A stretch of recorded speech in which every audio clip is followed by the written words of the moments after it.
राधे राधे। जीवन में समय चाहे जैसा भी हो, अपनों का साथ बड़ा आवश्यक होता है। सुख हो तो बढ़ जाता है, दुख हो तो बढ़ जाता है। अपनों के साथ समय कब बीत जाता है पता भी नहीं चलता, है ना? किंतु सोचिए, यदि आपको किसी ऐसे स्थान पे छोड़ दिया जाए जहां आपका कोई संबंधी ना हो, आपका कोई अपना ना, कोई मित्र ना, तो क्या होगा? एक एक क्षण कितना लंबा लगने लगेगा। तब तक लगेगा जब तक आप किसी को अपना नहीं बना। अब प्रश्न ये उठता है कि आपका अपना कौन है?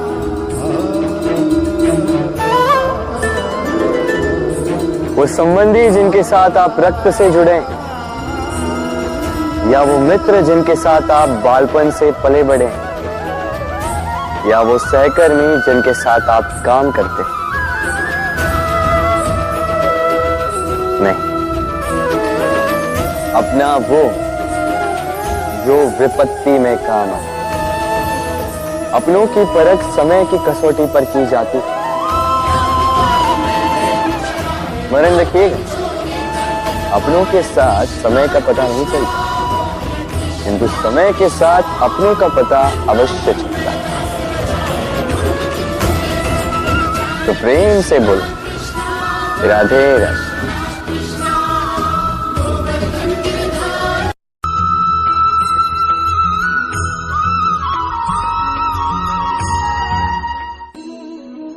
ये प्रेम इस संसार में किसे नहीं भाता। हर किसी ने प्रेम का अनुभव किया ही। हर कोई जानता है ये प्रेम कितना सुंदर है, क्यों ना? ये प्रेम भाव इस संसार में सबसे शक्तिशाली भाव है। अब हर शक्ति के साथ आते हैं कुछ उत्तरदायित्व।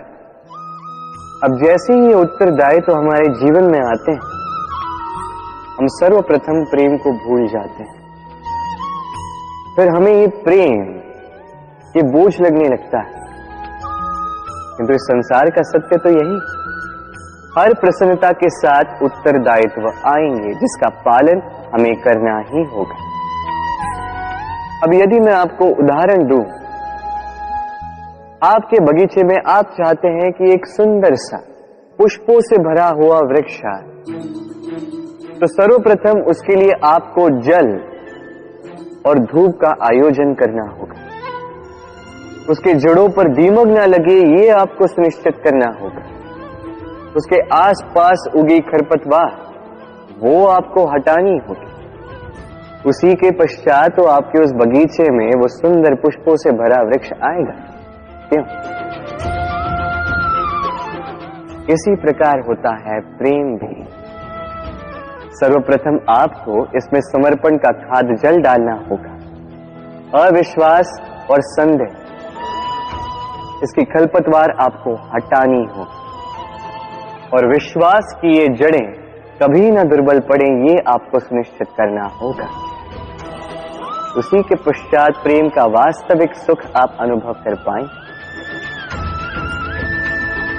राधे राधे। मनुष्य के सारे संबंधों का आधार है अपेक्षा। पति कैसा हो जो मेरा जीवन सुख और सुविधा से भर दे। पत्नी कैसी हो जो सदैव मेरे प्रति समर्पित रहे।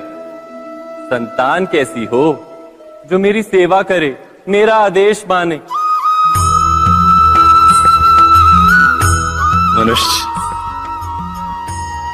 मनुष्य उसी को प्रेम भी कर पाता है जो उसकी अपेक्षा पूर्ण करता है, और अपेक्षा की तो नियति है भंग होना। कैसे? क्योंकि अपेक्षा मनुष्य के मस्तिष्क में जन्म लेती है। कोई अन्य व्यक्ति उसकी अपेक्षाओं के बारे में जान ही नहीं पाता। पूर्ण करने की प्रामाणिक इच्छा हो तब भी कोई मनुष्य किसी की अपेक्षाओं को पूर्ण नहीं कर पाता। और वहां से जन्म लेता है संघर्ष। सारे संबंध संघर्ष में परिवर्तित हो जाते, पर मनुष्य अपेक्षा को संबंध का आधार ना बनाए और स्वीकार करे केवल संबंध का आधार, तो क्या ये जीवन स्वयमेव सुख और शांति से नहीं भर जाएगा? स्वयं विचार कीजिएगा।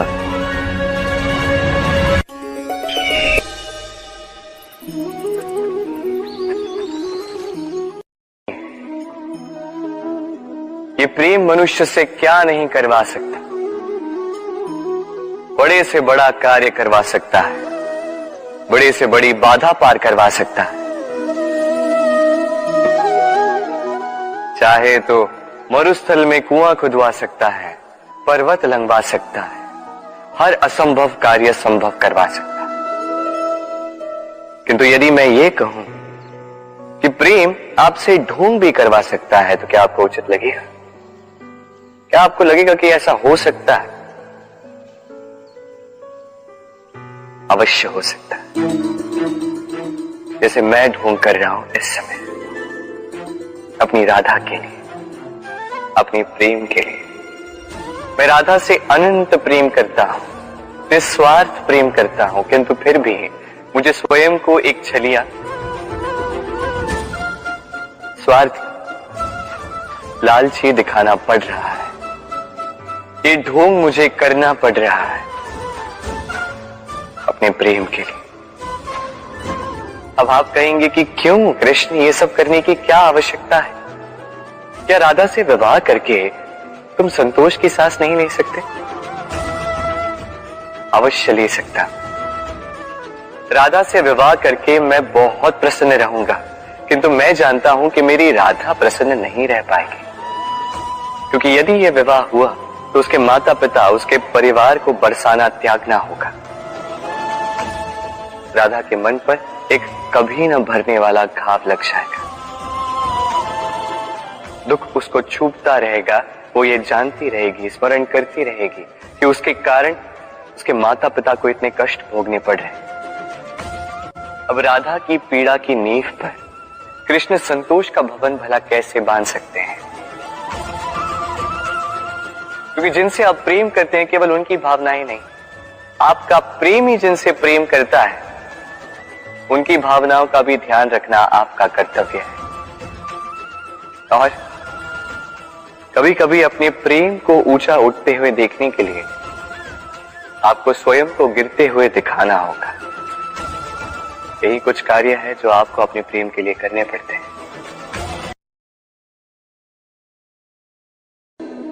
हम कई लोगों से मिलते हैं, कई लोगों से वार्तालाप होती, कई लोग प्रसन्न प्रतीत होते हैं तो कई लोग चिंतित प्रतीत होते हैं।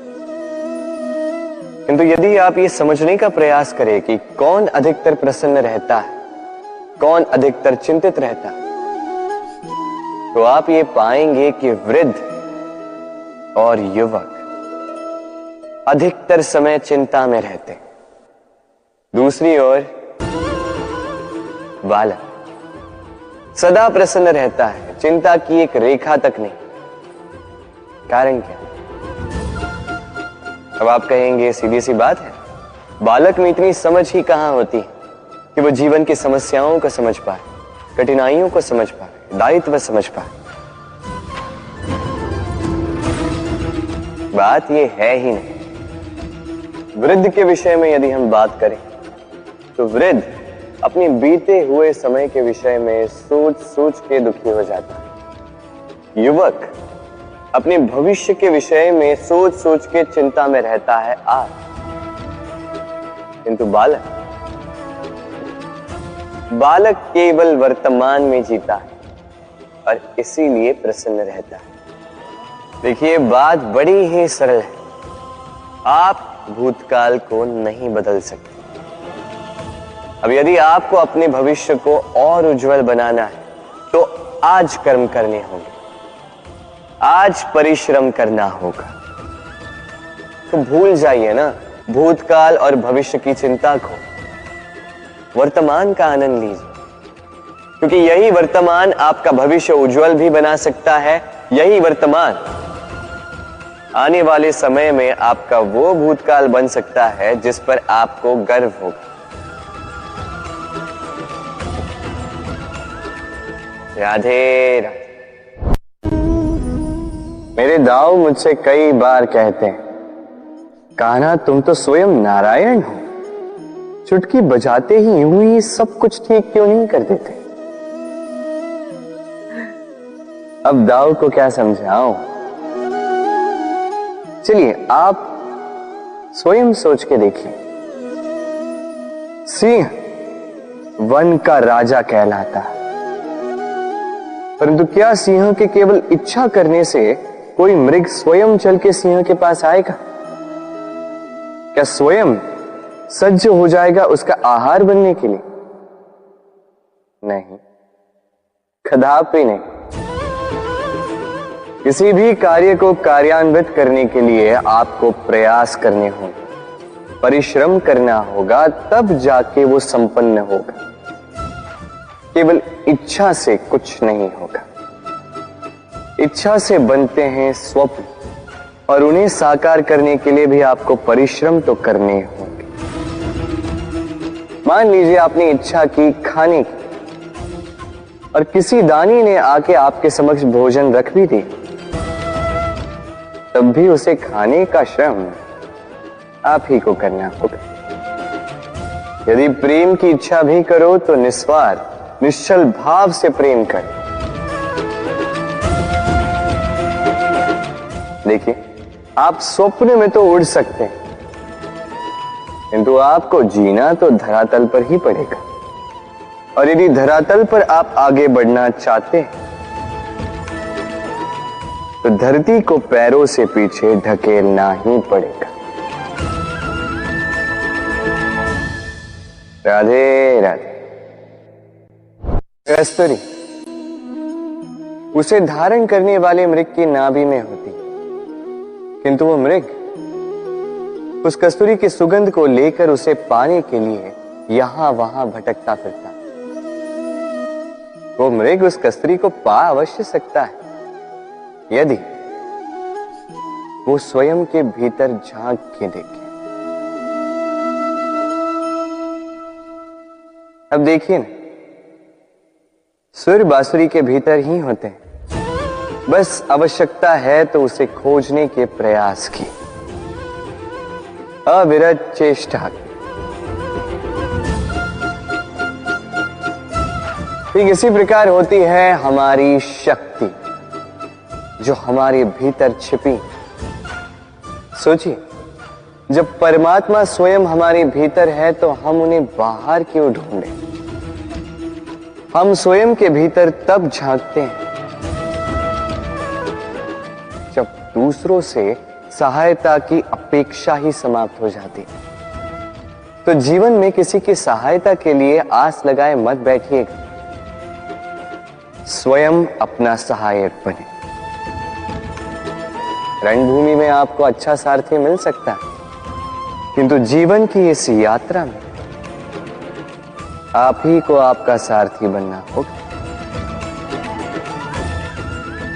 राधे राधे। राधा के साथ जब मैंने पुष्पों की होली खेली थी तो आनंद कुछ और ही था। पुष्प यानी फूल उन पर बरसाए जाते हैं जो विजयी होकर लौटते हैं, जिनके कदम शुभ होते हैं, जो पावन होते हैं। अब जो प्रेमी अपनी प्रेमी का हृदय जीत ले, उससे बड़ा बलि का जो अपने आगमन से हमारे जीवन की धारा बदल डाले, उससे अधिक शुभ को अब जो आकर हमारी मन की पीड़ाओं को निकाल कर उसमें प्रेम के रंग भर दे, तो उससे अधिक पावन को तो हर वो व्यक्ति जो आपके लिए प्रिय है, जिनसे आप प्रेम करते हैं, तो चाहे वो आपकी माँ, बाबा, मित्र, भाई बहन, गुरु उन पर पुष्प वर्षा ना केवल आपको हर्षाए बल्कि उनके मन को भी उल्लासित कर दी, क्योंकि रंग के साथ जब सुगंध मिल जाए तो आनंद 2 गुना नहीं 100 गुना हो जाता है। राधे राधे। इस फल को देख रहे हैं आप? सब जानते हैं कि इस फल से निकला बीज एक नए वृक्ष को जन्म देगा, जो नया वृक्ष इसी प्रकार के फलों को जन्म देगा। परंतु क्या कभी आपने ये सोचा है फल और बीज का संबंध इतना गहरा है, किंतु वृक्ष की जड़ों और वृक्ष की शाखाओं में इतनी दूरी क्यों है? क्योंकि दूरी आवश्यक है। यदि आप किसी को अपने साथ सदा सदा के लिए रखना चाहते हो तो उनसे दूरी समय समय पर आवश्यक है, क्योंकि ये दूरी ही है जिसके कारण आपको आपके साथी के महत्व के विषय में ज्ञात होता है। ये दूरी ही है जिससे आपको और प्रेरणा मिलती है कि उनसे फिर से मिले। इसलिए स्मरण रखिएगा, दूरियां कदापि बुरी नहीं होती। फल से बीज की ये दूरी ही नए फलों के निर्माण का कारण बनती है।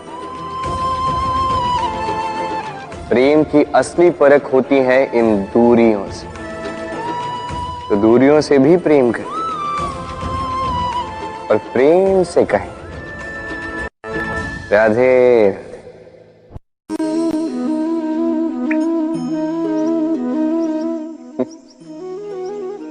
आकाश की वर्षा से गिरी बूंदें बड़ी ही शीतल, मीठी और पवित्र होती, किंतु सबका भाग्य भिन्न भिन्न होता है। अब देखिए ना, यदि कोई बूंद केले के पत्ते पे गिर जाए तो ओस बनकर ठहर जाती, प्रकृति की सुंदरता बढ़ाती, जीवों की प्यास बुझाती। यदि कोई बूंद सीप में गिर जाए तो मोती बन जाती, और यदि कोई बूंद सर्प के मुख में गिरे तो विष बन जाती। अब सबकी उत्पत्ति एक है किंतु गुण भिन्न भिन्न है। क्यों? कारण क्या है इसका? कारण है संगति। संगति का प्रभाव बड़ा ही भीषण होता है। चाहे तो आपको आकाश में बिठा दे, चाहे तो आपको पाताल में धंसा दे। अब वर्षा की बूंदें तो ये चयन नहीं कर पाती कि इनकी संगति क्या होगी, उनका भाग्य क्या होगा, किंतु हम तो मनुष्य, हम तो अपनी संगति चुन सकते। तो सोच विचार करके संगति चुनिएगा। ये चयन आपका होगा और इसका परिणाम भी आप ही को भुगतना होगा। राधे राधे। सर, ये शब्द सुनते ही मन में एक आकार प्रकट हो जाता, एक विष से भरे फुंकारते हुए भयानक से जीव का। यदि ये सर्प किसी के घर पे मिल जाए तो कोलाहल मच जाता, लोग सुरक्षा का प्रबंध करते हैं, भीड़ इकट्ठा हो जाती है उस सर्प के प्राण लेने के लिए। किंतु यदि वही सर्प किसी मंदिर में पाया जाए तो क्या होता? लोग उस सर्प के समक्ष अपना शीश झुकाते हैं, प्रार्थना करते हैं, हाथ जोड़ते हैं, दूध पिलाते हैं,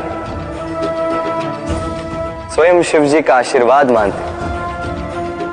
अब इस विषय में आपके क्या विचार हैं? सोचिए, मनुष्य भी वही था, सर्प भी वही था, फिर परिस्थितियों में इतना अंतर क्यों? कहीं कोई सर्प के प्राण ले रहा है तो कहीं उसी सर्प की पूजा कर रहा है। अंतर का कारण है संगति और स्थान। जब वो सर्प शिव जी की संगति में था, मंदिर के पवित्र वातावरण में था, तब वो हमारे लिए देवतुल्य हो गया। अन्यथा तो वो हमारे लिए शत्रु ही था, है ना?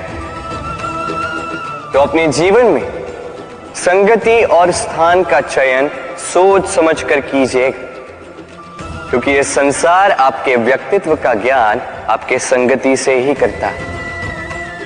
और हां, यहां बात धनी या निर्धन की नहीं है, यहां बात है संस्कारी और सदाचारी के साथ की। सदाचारी का साथ सदैव सम्मान का कारण बनता है। राधे राधे। संसार में ज्ञानी कौन है? वो जो वेदों का अर्थ समझता है, या वो जिसने जन्म और मृत्यु का रहस्य ज्ञात कर लिया, या वो जो 64 कलाओं में निपुण? नहीं, संसार में ज्ञानी वो जो केवल एक अंतर समझता है, अंतर मान लेने का और ठान लेने का। शब्द बड़े ही सरल हैं, किंतु यदि ध्यान से सोचोगे तो इसका अर्थ बड़ा ही महत्वपूर्ण है। आइए समझाता। यदि मान लो तो हार है, किंतु यदि ठान लो तो जीत। यदि मान लो तो कोई अपना है, किंतु यदि ठान लो तो वो शत्रु। मान लो तो भगवान है, यदि ठान लो तो वो केवल एक पत्थर। बस इस अंतर को समझ लीजिए। संसार की हर वस्तु आपके समक्ष होगी। राधे राधे। दृष्टि प्रकृति द्वारा दी गई मनुष्य को सबसे बड़ी भेंट। वो दृष्टि जिसके कारण मनुष्य इस संसार को देख पाता है, अपने मार्ग को देख पाता है। किंतु संसार में दृष्टि पाकर भी सभी महान नहीं बन जाते, प्रसन्न नहीं हो पाते। प्रसन्न केवल वो होते हैं जिनका दृष्टिकोण शुभ होता है। अब जो गुलाब में कांटे ढूंढते हैं, वो अवश्य ही अपने हाथों को उन कांटों से घायल कर जाते हैं, क्योंकि उनकी दृष्टि केवल कांटों तक ही सीमित रहती है।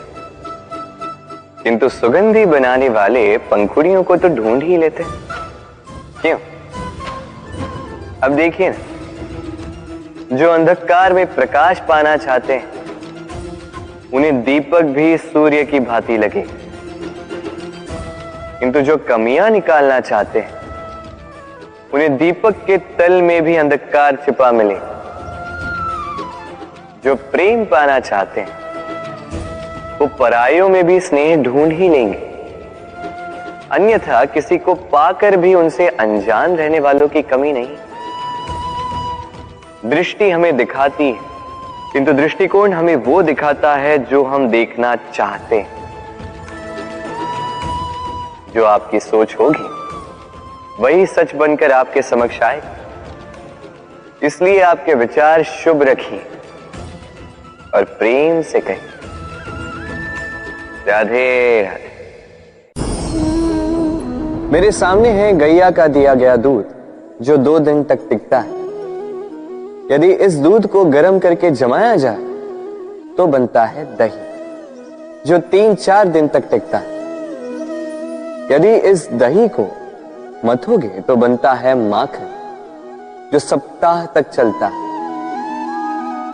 और यदि इस माखन को ताप दिया जाए तो बनता है घी, जो वर्षों तक खराब नहीं होता। अर्थ समझे? ताप और मंथन।